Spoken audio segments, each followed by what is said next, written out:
Quiero saludar a todos los hermanos que están compartiendo este estudio de la palabra de Dios. Que el Señor les bendiga y que Dios pueda en esta noche bendecir su palabra para hablar a nuestros corazones. El domingo pasado estuvimos hablando de la respuesta del pueblo ante el obrar de Dios. Había que temer a Dios, había que servirle con integridad y fidelidad.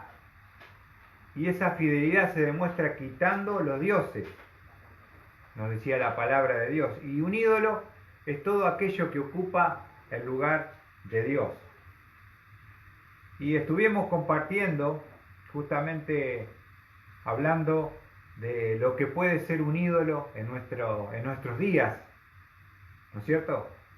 Y hablamos del amor al dinero, del amor a sí mismo, del amor a la familia y la amistad con el mundo. Si nosotros queremos responder al llamado de Dios, tenemos que quitar los dioses para serle fiel a nuestro Dios. Y hoy vamos a estar viendo allí el versículo Josué capítulo 24, versículo 15. Y justamente hoy en esta noche vamos a compartir el reto del líder Josué al pueblo. El reto del líder Josué al pueblo. Vamos a ver que él le va a dar un reto al pueblo, un desafío en el versículo 15. Y dice Josué: y si no os parece bien servir al Señor, escoged hoy a quién habéis de servir.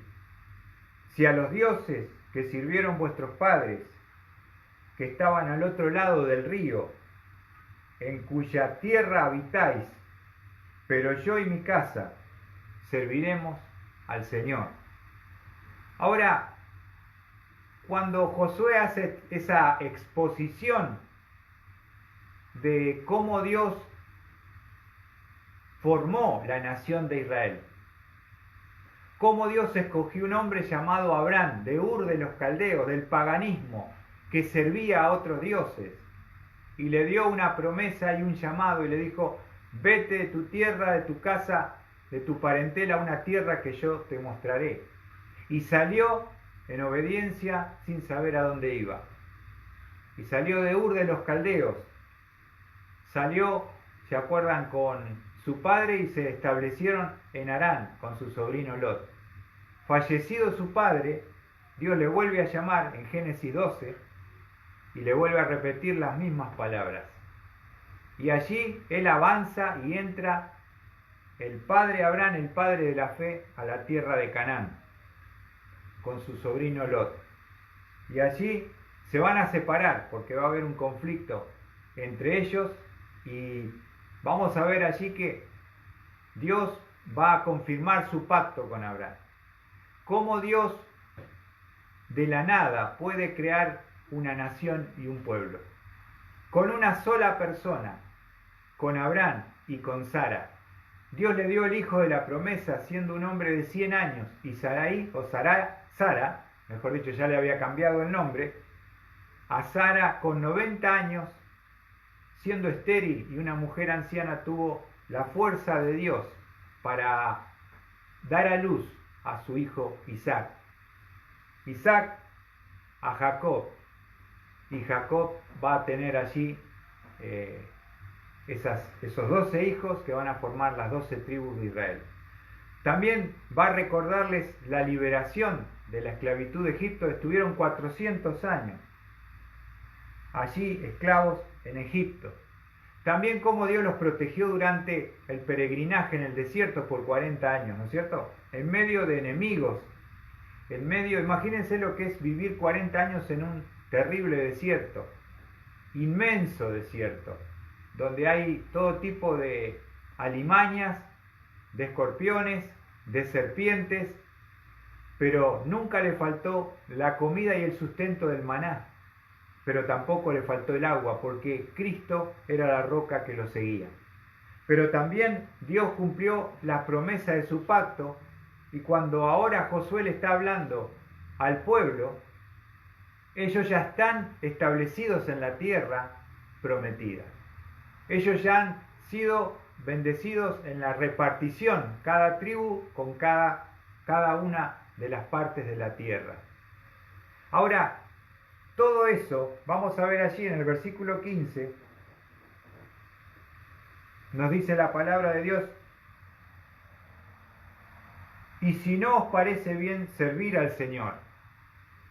Porque si bien Josué como líder le va a exponer todo lo que Dios ha hecho por ellos, por lo cual están en ese momento vivos y presentes, tenemos que tomar una decisión, como Dios le dijo al pueblo de Israel. Ustedes tienen que tomar una decisión en este día. Y a algunas personas le parece mal seguir a Dios. Hay personas que dicen: no, yo prefiero seguir al dinero, seguir a una persona, seguir mi carrera, seguir mi propósito, seguir los placeres de este mundo, ¿no es cierto? Cada uno busca esa satisfacción o felicidad en distintas cosas. Y en eso gastamos nuestra vida, nuestro tiempo, nuestra salud y nuestra fuerza y nuestro dinero. ¿Saben cómo? Intentando buscar la felicidad. Pero la felicidad verdaderamente no está en cosas, sino está en una persona bendita que es Dios. Si tú encuentras a Dios, si tú entiendes el valor que Él debe tener en tu vida, vas a ser una persona plena y vas a ser una persona totalmente feliz, llena de amor, llena de propósito, porque Dios te salvó con un plan y un propósito. Ahora, dos opciones tiene el pueblo y el líder le va a decir: si no os parece bien servir al Señor, por ahí ustedes dicen: me parece que el precio es alto, me parece que Dios pide mucho.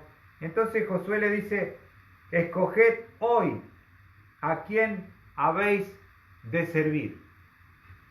Ahora, observen, hay un lugar donde están parados y el líder de Dios les va a decir qué van a hacer hoy. Tienen opción A.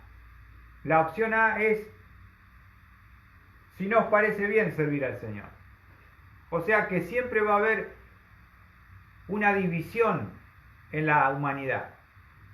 Si podemos pensar en la salvación, podemos pensar en personas que toman decisión y son salvas, y otras que toman decisión de no ser salvas. Unos aceptan el amor de Dios, otros lo rechazan. Ahora, eso está en la voluntad del ser humano, la salvación. Pero el hecho de ya siendo salvos, de servir a Dios, de seguirle de verdad, de tomar el cristianismo como algo serio, también es una decisión que nosotros tenemos que tomar. La primera, dice Josué: si no os parece bien servir al Señor. Ahora, una pregunta. Si nosotros decidimos no servir al Señor, ¿qué opción tenemos? Observen. Si no os parece bien servir al Señor, escoged hoy a quién habéis de servir. Observen. Si a los dioses que sirvieron vuestros padres, que estaban al otro lado del río. Si yo decido no servir a Dios, la otra opción es servir a un ídolo. Ahora, estos ídolos tienen dos fuentes. En primer lugar, nos dice a los dioses que sirvieron vuestros padres, que estaban al otro lado del río. Esto habla de los dioses viejos, de los dioses de los caldeos, de donde fue llamado Abraham. Ellos tenían dioses a los cuales servían, ya lo hemos visto en el 24, versículo 2, nos dice al final: Taré, padre de Abraham y de Nacor, y servían a otros dioses. ¿Cuál es la opción si no sirvo a Dios? Si no sirvo a Dios, termino sirviendo a los ídolos. Pueden ser ídolos viejos, como lo menciona Josué, esos ídolos de los padres al otro lado del río. Observen también lo que dice, o a los dioses de los amorreos, en cuya tierra habitáis. Estos dioses son dioses nuevos. Están los dioses viejos, de donde salieron, pero también hay dioses nuevos. Dioses viejos, dioses nuevos. Son los que ahora están habitando ellos en medio de la tierra.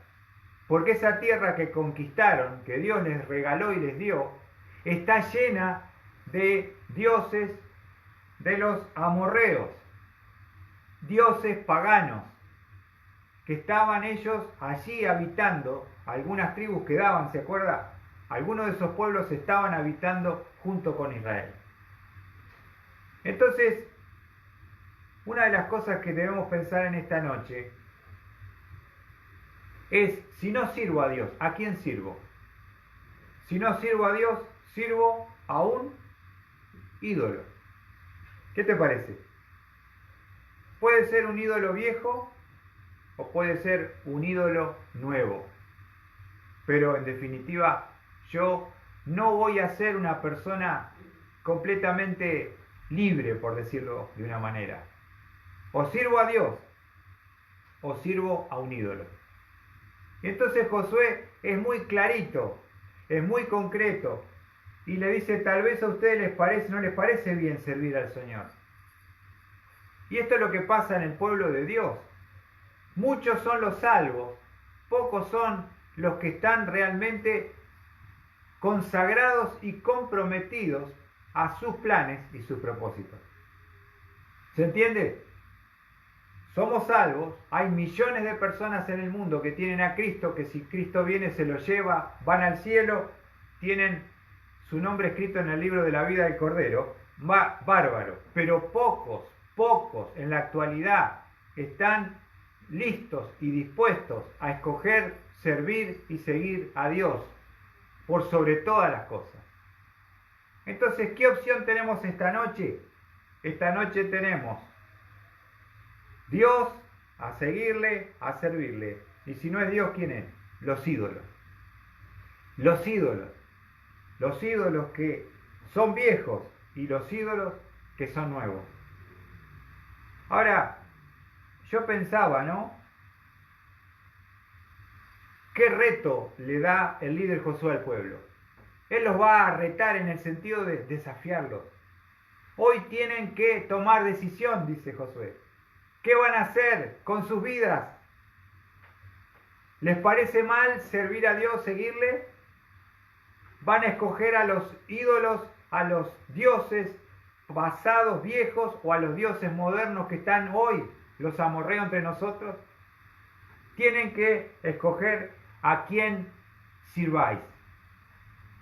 Y yo creo, mis amados hermanos, que de la misma manera que Josué le habló al pueblo, le mostró toda la bendición y la mano de Dios, les hizo recordar la historia de dónde nacieron y de dónde salieron y dónde están hoy. Nosotros necesitamos, la iglesia, los cristianos del siglo XXI, tú y yo, también somos desafiados a escoger a quién vamos a servir. ¿A quién vamos a servir? Y quiero mostrarles también que esta es una decisión que nosotros también tenemos que tomar. No es que estamos o seguimos a Dios o hacemos nuestra vida. O hacemos nuestra vida o seguimos a Dios. Fíjense lo que dice Santiago, capítulo 4, versículo 7.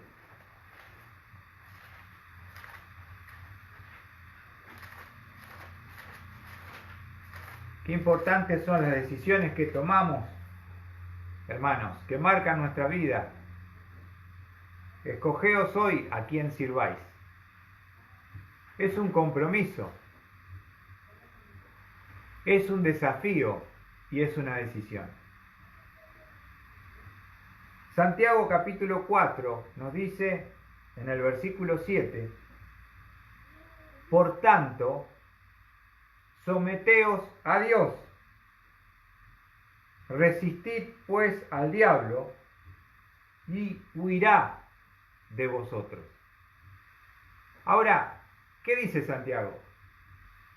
Sometan sus vidas, esa es la palabra sujeción o sujetar, es estar bajo el orden. Como un soldado está a la orden de su capitán y le va a obedecer. A veces uno no quiere estar sujeto a Dios, no quiere estar sumiso a Dios, no quiere ser obediente a Dios. Y eso es lo que dice Santiago. Por tanto, someteos a Dios. Es una decisión. Somete tu vida, ponela debajo de la autoridad de Dios. Obedece a Dios, sometete a Él, que Él sea tu Señor. ¿Se dan cuenta? Eso es lo que Dios me pide hoy. Dice, por tanto, someteos a Dios. Ahora, la pregunta es, si yo no me someto a Dios, ¿a quién me termino sometiendo? Si no me someto a Dios, no me coloco bajo su autoridad, debajo de su autoridad, el orden de Dios, soy obediente a Él, termino siendo manejado, manipulado por el diablo. El diablo estaba en sus vidas.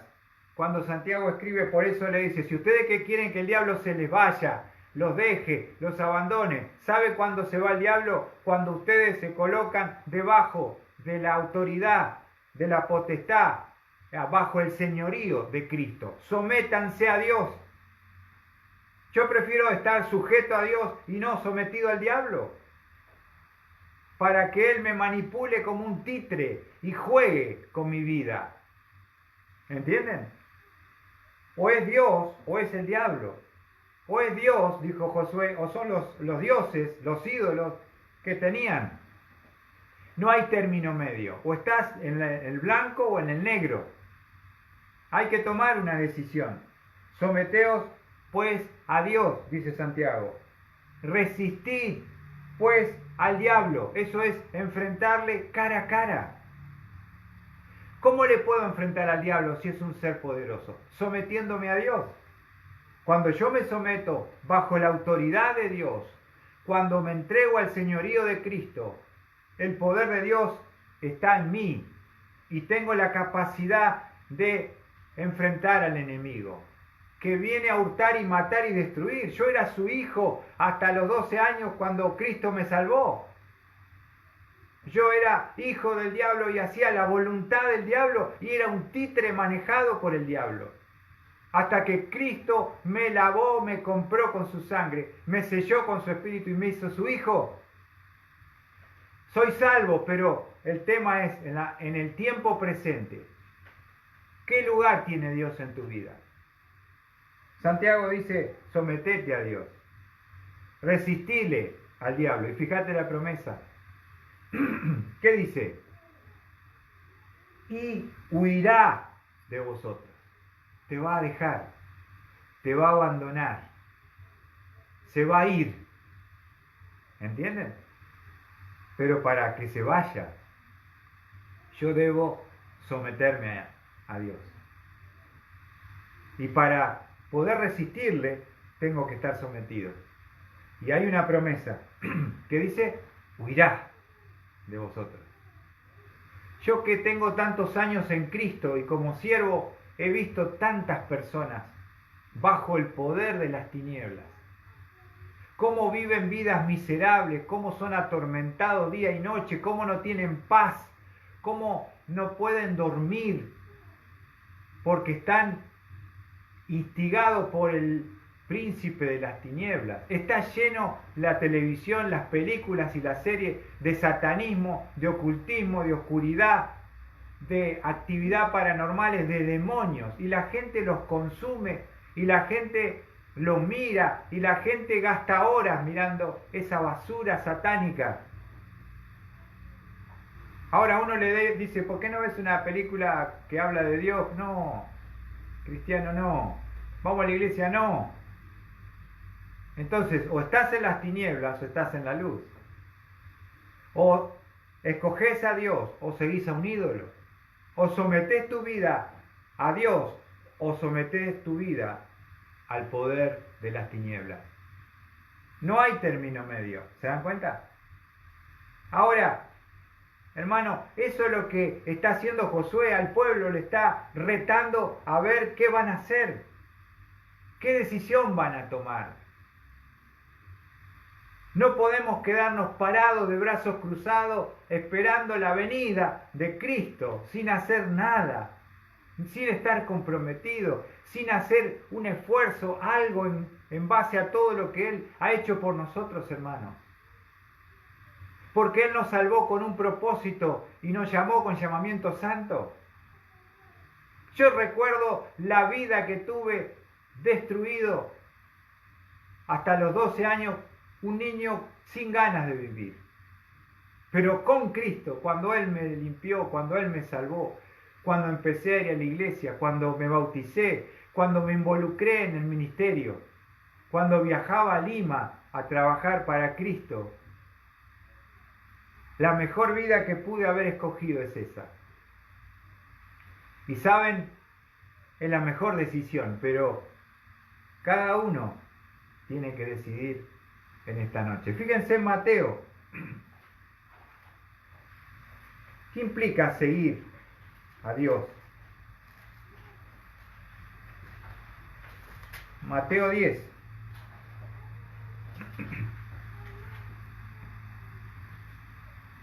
Mateo 10, versículo 37. Lo que implica seguir a Dios y servir a Dios. Dice Jesucristo, observen, el que ama al padre o a la madre más que a mí, no es digno de mí.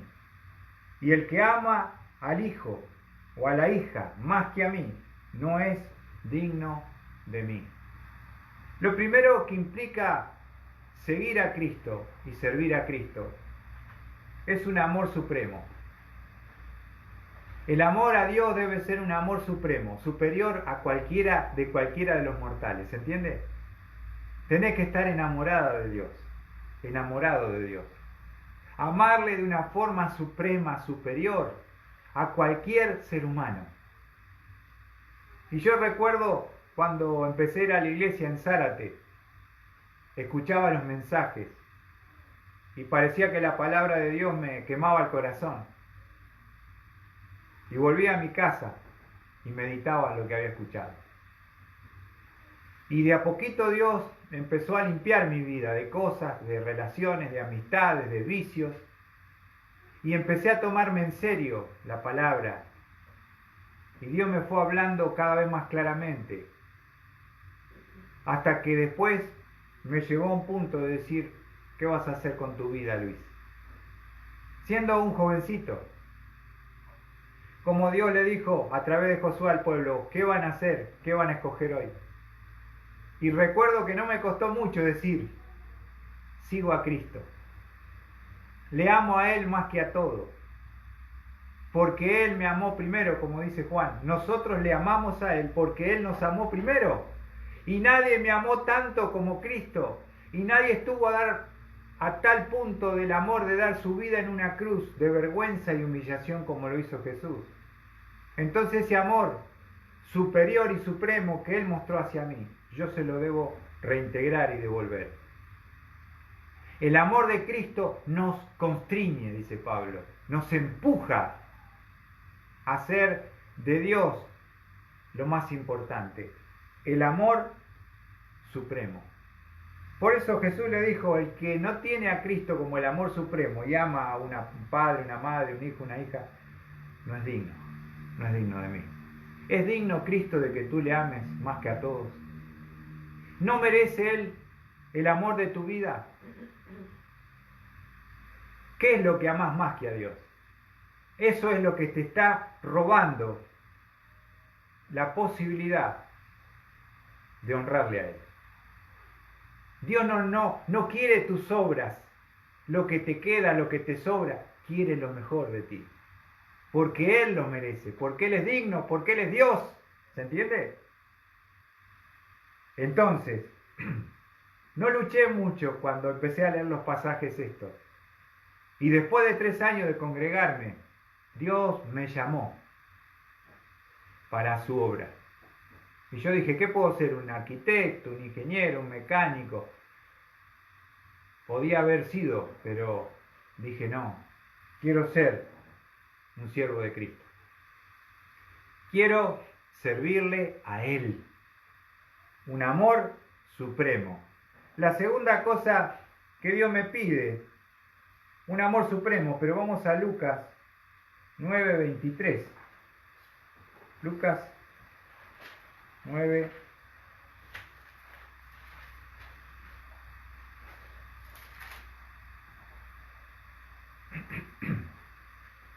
¿Qué implica seguir a Dios esta noche si yo quiero tomar esta decisión? Primero, Él debe ser tu principal y más grande amor.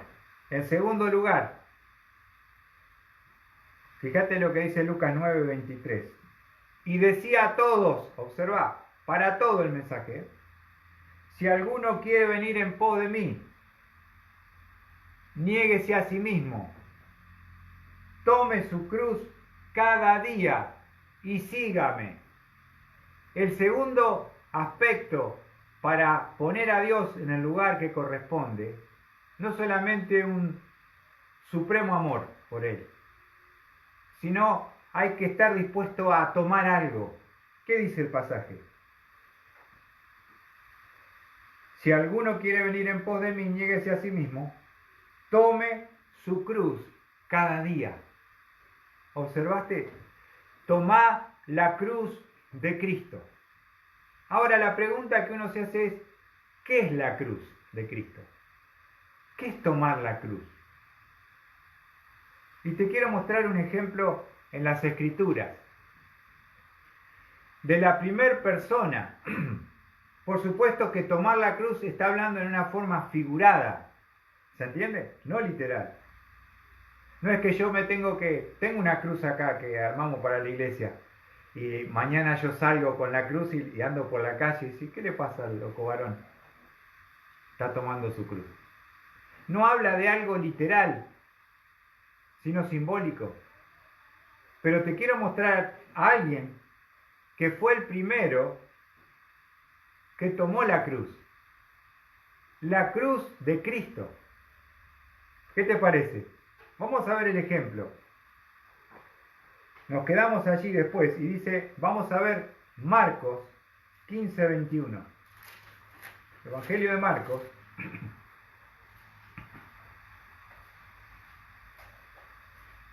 Evangelio de Marcos, capítulo 15, versículo 21. Te quiero mostrar que Jesucristo, para que entendamos lo que vamos a leer, ya había sido azotado hasta casi la muerte.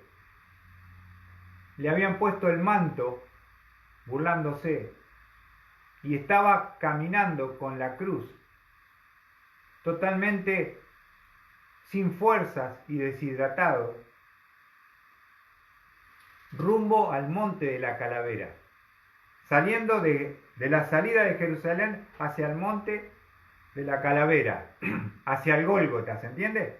Allí va Jesús y cae bajo el peso por la falta de fuerza de la pesada cruz. Y dice, versículo 20, vamos a leer.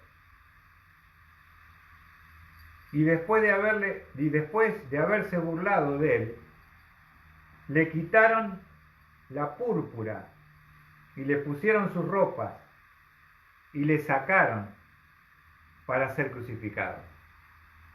Ahí fuera de la ciudad estaba cerca el monte de la Calavera, a donde se crucificaba públicamente a las personas que Roma decidía castigarlos, crucificarlos vivos públicamente. Y después de todo lo que Jesús había pasado, dice el versículo 21, y obligaron a uno que pasaba y que venía del campo, Simón de Cirene, el padre de Alejandro y Rufo, a que llevara la cruz de Jesús. Cuando él cae por el peso de la cruz, porque no tenía ya fuerza nuestro Señor, y el soldado que vio que no podía llegar al monte de la calavera para que lo crucificaran, lo que hizo el soldado romano es observar a alguien que pudiera tomar esa cruz y llevarla por Jesús. Y dice acá, obligaron, porque era por ley, ellos eran el imperio dominante, y por ley vos estabas obligado a llevar la carga por 1 milla. Era la ley de Roma, no sé si me entendés. Si vos no lo hacías, te podían azotar, te podían meter en la cárcel, te podían juzgar por rebelión. Así que encontraron a uno que venía, fíjate que no estaba haciendo parte del espectáculo de seguir a Cristo, no sé si se entiende. Él venía del trabajo, porque dice que venía del campo. Había cumplido sus tareas de labor y estaba volviendo. Dice, y obligaron, observó la palabra obligaron. No tuvo opción el de elegir si la iba a cargar. O la cargas, o vas a ser castigado. A uno que pasaba, circunstancialmente él estaba pasando por allí, justo cayó, que venía del campo, venía del trabajo. Y acá no dice su nombre, ¿cómo se llama? Simón de Cirene. Era un morocho africano grandote. Cirene queda en África, al norte de África, la actual Libia. ¿Qué te parece? Y sin querer ese hombre estaba en el lugar justo, en el momento indicado, para hacer algo que quedaría registrado su nombre en los evangelios, de los 4, 3 menciona este hecho. El nombre de aquel que cargó la cruz de Jesús. La cruz literal, la pesada cruz de Cristo la llevó, pero por obligación, Simón de Cirene. Y nos aclara Marcos, dice que es el padre de Alejandro y Rufo, a que llevara la cruz de Jesús. Ahora Jesús un día dijo, si alguno me quiere seguir, si alguno quiere ser mi discípulo, tiene que estar dispuesto a cargar su cruz. La diferencia con Simón de Cirene es que él fue obligado. Ahora Dios en esta noche te está diciendo, y a mí, Luis, ¿estás dispuesto voluntariamente a cargar mi cruz? Qué tremendo, ¿no? Simón de Cirene no tuvo opción, estaba obligado. Pero a pesar de que hizo algo obligado, el hecho de haber llevado la cruz de Jesús hasta el Gólgota, hacia el monte de la calavera para que lo claven allí, fue tan trascendente lo que hizo, que su nombre está escrito en la Biblia. ¿Ves? Tremendo, ¿no?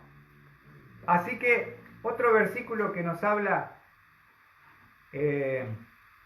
observen en Lucas 23, versículo 26.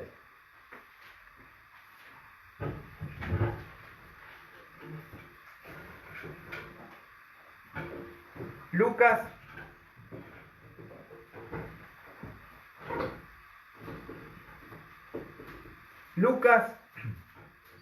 ¿lo tienen ahí? Capítulo 23, versículo 26. Nos habla del mismo texto, pero dice algo interesante, algo que no menciona allí en Marcos. Lucas 23, 26, dice, cuando le llevaban, tomaron a un cierto Simón de Cirene, que venía del campo, y le pusieron la cruz encima para que la llevara. detrás de Jesús. Acá nos dice Lucas que le pusieron la cruz encima. Y ahí él sintió, sin ser condenado, sin merecerlo, porque no había hecho nada, simplemente venía del trabajo del campo, pasaba y lo agarraron. Pero no había casualidad en este hecho, sino que Dios lo estaba buscando a este Simón de Cirene. Y tuvo el privilegio por unos cuantos cientos de metros de cargar la cruz de Jesús. Dice que se la pusieron encima, dice la palabra, para que la llevara. Pero miren lo que dice, detrás de Jesús. Dios te pide que lleves la cruz, pero te promete que Él va a ir adelante tuyo, que Él te va a guiar para que lleves la cruz. Él te va a dar la fuerza y fortaleza para cargar esa cruz, porque es la manera de honrarle, de glorificarle. Ahora, yo tengo un problema. Todos los días tengo que levantarme y quiero observar algo. Desde el año 88 tengo que cargar este bastón. Este bastón es el que hace que pueda caminar. Mi pierna no funciona, la pierna izquierda. Y todo el peso de la pierna que no tiene fuerza va sobre este bastón. Cada mañana que me levanto, si quiero caminar, ya es parte mía. Agarro mi bastón y salgo. No hay un día que no salga con el bastón, porque el día que no salí con el bastón, no puedo caminar. Y lo que Dios te dice esta noche, que esa cruz que tenés que cargar, dice que tenés que cargarla cada día. Tomar la cruz de Jesús. Ahora, hermanos, cuando me la dieron por primera vez, cuando me acuerdo mi papá, cuando ya no podía caminar porque la pierna no funcionaba, fue tremendo. Y mi papá fue el primero que me dijo, Luis, te voy a hacer un bastón. Oh. Para mí era tan humillante que tuviera que depender de un palo, como yo decía, por la bronca que tenía. Y después de luchar con mi orgullo y decir, voy a tener que aceptar que necesito un palo y voy a depender por el resto de mi vida para poder andar. Hasta que lo acepté. Lo acepté y me acompaña. Me acompaña, no es este el primero me lo hizo mi papá de un árbol, así totalmente artesanal. Y ahora ni lo pienso, pero cuando me levanto tengo que cargarlo. Así Jesús dice, el que quiere ser mi discípulo, tome su cruz cada día. Ahora observa, hermano querido, te quiero mostrar otro pasaje. ¿Qué es la cruz de Jesús? Gálatas 6:17. Mucho se ha dicho sobre qué es llevar la cruz, tomar la cruz.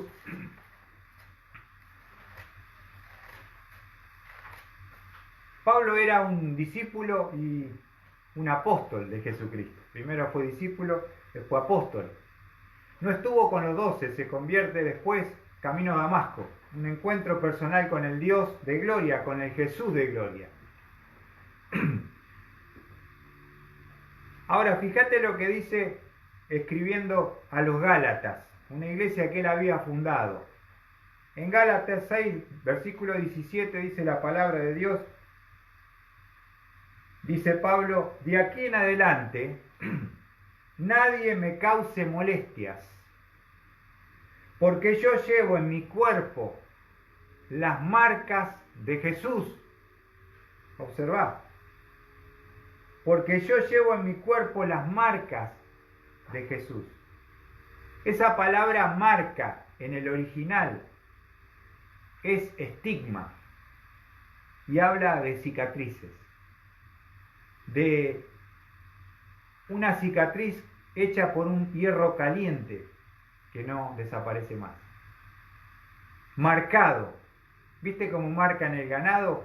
Que ponen al rojo vivo el fierro con las letras del dueño y la yerra. Atan a los animales, los tiran al piso y queman el cuero.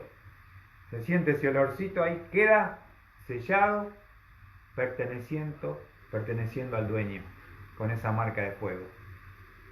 Y Pablo va a marcar y va a mostrar su currículum. Va a mostrar quién es él. Te quiero mostrar que yo tengo las marcas de Jesús. ¿Qué quiere decir?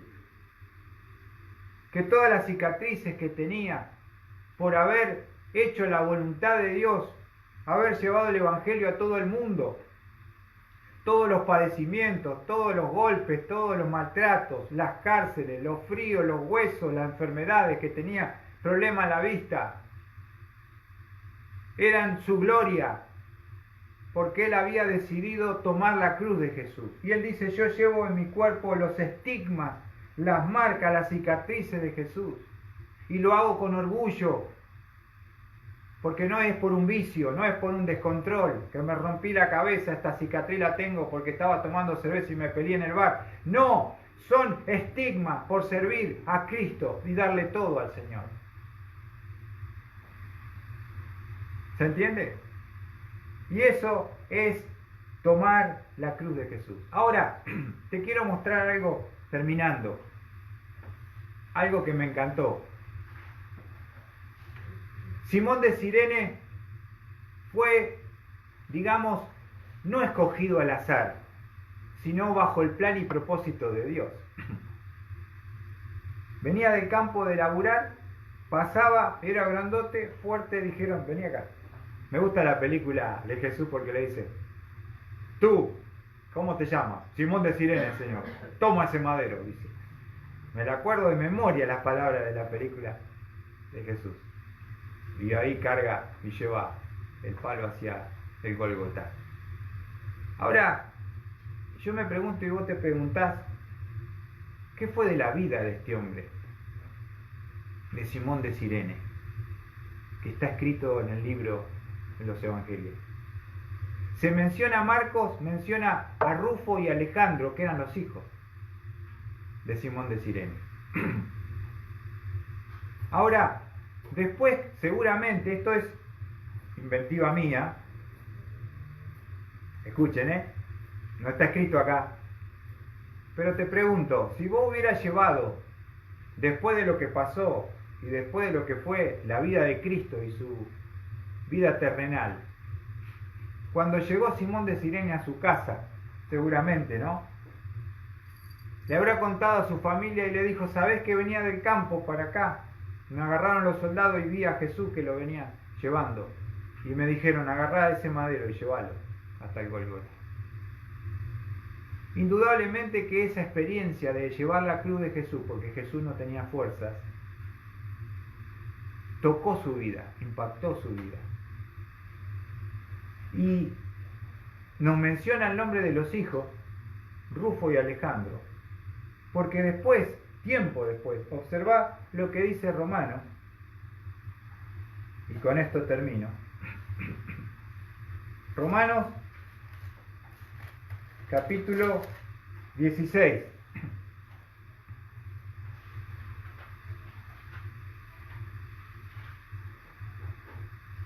Romanos 16.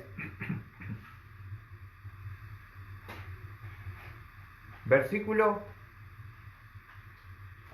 13. Pablo está despidiéndose de la iglesia en Roma y el capítulo 16 son todos saludos a personas importantes, colaboradores, y en el versículo 13 fíjense lo que dice: saludad a Rufo, escogido en el Señor, también a su madre y mía. Y todos los grandes maestros de la palabra coinciden en que este Rufo es el hijo de Simón de Cirene. Que llevar la cruz de Jesús no solamente tocó el corazón del Padre y cambió su vida, sino trajo una herencia para su familia. Mi papá fue el que cargó la cruz de Jesús. ¿Qué te parece? Cuando uno carga la cruz, si bien es pesada, si bien es dolorosa, nuestros hijos van a ver lo que hemos hecho por amor a Jesús. ¿Cuánto hemos padecido, pagado por ser un siervo de Cristo? ¿Cuántas limitaciones? ¿Cuántas cosas que hemos enfrentado por la gracia de Dios? Que podamos mostrar las marcas, como dice Pablo, los estigmas. Yo llevo en mi cuerpo los estigmas de Cristo. Y acá lo encontramos a Rufo. Y dice, escogido en el Señor. No fue en vano ni casualidad que su padre pasara de campo esa tarde.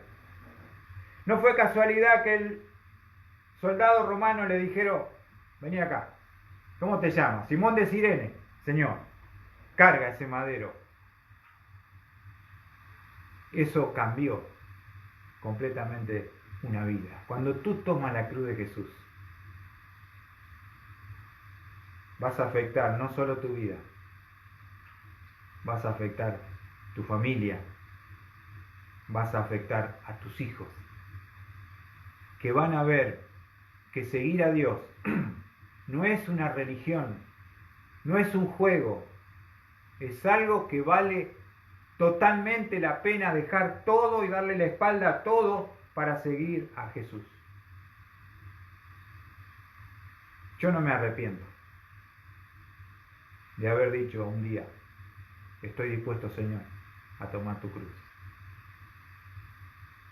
Dios no te está obligando, como a Simón de Cirene no tuvo opción. Pero Dios te está diciendo hoy, si alguno quiere venir en pos de mí, quiere ser mi discípulo, ¿qué estás dispuesto a sufrir por mí? ¿Qué estás dispuesto a renunciar por mí? ¿Qué estás dispuesto a ceder por mí? ¿Es que valgo la pena? ¿Es que yo tengo un valor en tu vida? ¿Podés contar una historia, un testimonio? ¿Podés decir, yo he hecho esto por Cristo, sufrí esto por Cristo, dejé esto por Cristo, renuncié a esto por Cristo? Porque es lo más glorioso que podés hacer. Pablo podía decir, yo llevo en mi cuerpo los estigmas de Jesús, no me molesten más. Así que Dios bendiga su palabra y que puedas tomar una decisión en esta noche. Mi querido hermano, ¿a quién vas a seguir y a quién vas a servir?